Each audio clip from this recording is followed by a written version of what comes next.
ناظرین اکرام السلام علیکم۔ ہماری زندگی ایک ندی کی طرح بہتی رہتی ہے، البتہ موسموں کے اعتبار سے اس کی رفتار میں کمی پیشی آتی رہتی ہے۔ اس کے ہاں ایک تسلسل، ایک روانی اور ایک فطری بہاؤ ہے، چنانچہ ہم اسے ہفتوں، مہینوں اور عشروں میں تقسیم نہیں کر سکتے۔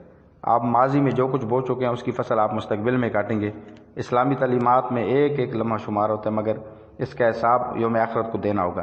اس لیے ہر شب سونے سے پہلے اپنا احتساب کرنے کا حکم دیا گیا کہ آج کے دن کتنے حقوق العباد ادا کیے اور رب عرش کریم کے حضور کس خشوع و خضوع سے پیش ہوئے۔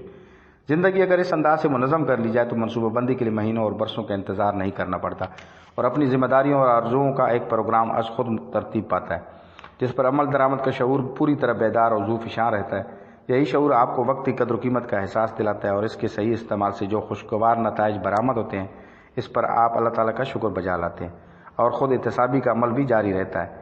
اس اعتبار سے ہر نیا روز ایک نئے سال کی حیثیت سے طلوع ہوتا ہے۔ اسی طرح بہت سی تکلیفوں، سسکیوں اور مشکلات سے بھرا ہوا سال ہماری زندگی میں گزر جاتا ہے، اور پھر ہم غور کرتے رہتے ہیں کہ گزرنے والا سال ہمیں کیا دے گیا اور ہم سے کیا لے گیا، تو شاید مایوسی کے سوا کوئی جواب نہ ملے۔ دنیا بھر میں نئے سال کا آغاز نئے عزائم اور نئے منصوبوں کے ساتھ کیا جاتا ہے۔ گزشتہ سال کی کامیابیوں پر خوشیاں منائی جاتی ہیں اور ناکامیوں کی وجوہات کا تجزیہ کر کے نئی حکمت عملی اختیار کی جاتی ہے۔ دنیا کی تاریخ اقتصادی مایوس کن حالات اور سیاسی کشمکش ایسے واقعات سے بھری پڑی ہے۔ جب اس قسم کے واقعات قومی کی صلاحیتوں کے چیلنج بن گئے اور لوگ ایک نئے جذبہ تعمیر سے اٹھ کھڑے ہوئے، انہوں نے ملبے پر بیٹھ کر رونے کی بجائے عزم و عمل کا وہ سفر شروع کیا جس نے انہیں پوری دنیا میں پہلے سے زیادہ مقام دیا اور ممتاز بنایا۔ ہم اسی جذبے، ہمت اور حوصلے سے ملک کو تیزی سے ترقی اور خوشحالی کی طرف گامزن کر سکتے ہیں، مگر اس کے لیے اخلاص، اچھی نظام حکومت اور بہتر حکمت عملی سے خود کو لیس کرنا ہوگا۔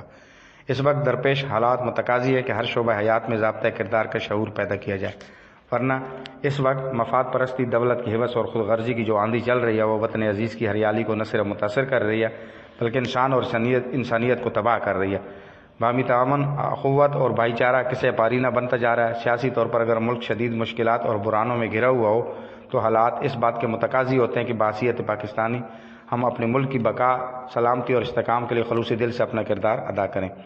ان مقاصد کے حصول کے لیے کسی نئی انقلابی تبدیلی کی ضرورت نہیں، بلکہ پہلے سے موجود نظام کو مؤثر، فعال اور معیشت کی اساس بنانے کی ضرورت ہے۔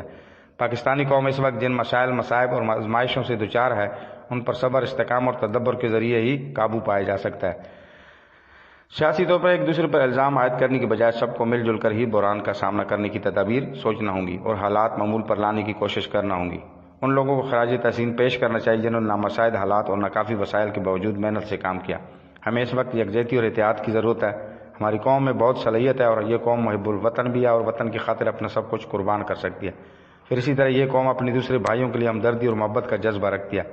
لاکھ اختلافات صحیح، افراتفری کا عالم ہونے کے باوجود جب کسی بھائی پر کوئی مصیبت آتی ہے تو یقیناً لوگوں میں محبت اور ہمدردی کا جذبہ بیدار ہوتا ہے۔